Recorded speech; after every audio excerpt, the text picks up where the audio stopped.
ಜನಕ್ಕೂ ಕ್ವೆಶನ್ ಇದು. ನಿಮ್ಮ ಕ್ಯಾರೆಕ್ಟರ್ಸ್ ಬಗ್ಗೆ ನಾನು ಕೇಳಲ್ಲ, ಗೊತ್ತಿದ್ರು ಕೇಳಲ್ಲ. But given 45 days destiny 45 days ಕೊಟ್ಟು ನಿಮ್ಗೆ ಏನಾದ್ರೂ ರೀರೈಟ್ ಮಾಡಬೇಕು ಕರ್ನಾಟಕದ ಬಗ್ಗೆ ಅಥವಾ ವರ್ಲ್ಡ್ ಬಗ್ಗೆ ಅಂದ್ರೆ ನಿಮ್ ಕ್ಯಾರೆಕ್ಟರ್ಸ್ ಇಟ್ಕೊಂಡು ನೀವು ಹೇಳ್ಬೇಕು. What you want to rewrite about Karnataka ಅಥವಾ ವರ್ಲ್ಡ್ ಬಗ್ಗೆ ಇನ್ 45 ಡೇಸ್. ಅದೇ ಕೆಟ್ಟದನ್ನೆಲ್ಲ ಒಡೆದು ಬಿಸಾಕ್ಬೇಕು ಅಂತ ನಾನು ಅನ್ಕೊಂತೀನಿ. Value the life. ಇಲ್ಲ, ವ್ಯಾಲ್ಯೂ ದ ಲೈಫ್.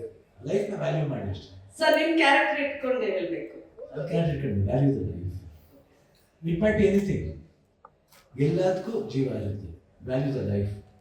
ಇವಾಗ ಅದರಿಂದ ಏನೋ ಆಗ್ಬೋದು, ಬಟ್ ಅದು value the life. Raj B Shetty ಅದೇ ಆ ಪ್ರಶ್ನೆ ಇಟ್ಕೊಂಡು ಓಡೋದ್ ಬಿಟ್ಟು ಓಡ್ತಾನೆ ಇದ್ರು.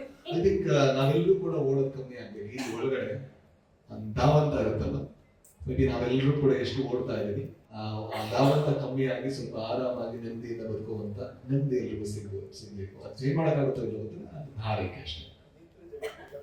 ಸರ್ ಪ್ರೊಡ್ಯೂಸರ್ ಆಗಿ ನೀವೇನಂತೀರಾ ಸರ್?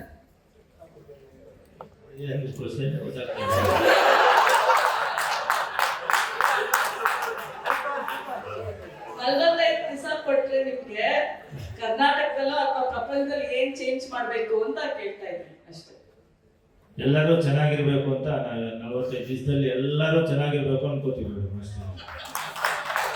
ಮೇ ಬಿ ಅವ್ರು ಪರವಾಗಿ ಆನ್ಸರ್ ಮಾಡಿದ್ರೆ ಎಲ್ಲರೂ ಅವ್ರ ತರ ಆಗ್ಬೇಕು ಅಂತ ಅನ್ಕೋಬಹುದು.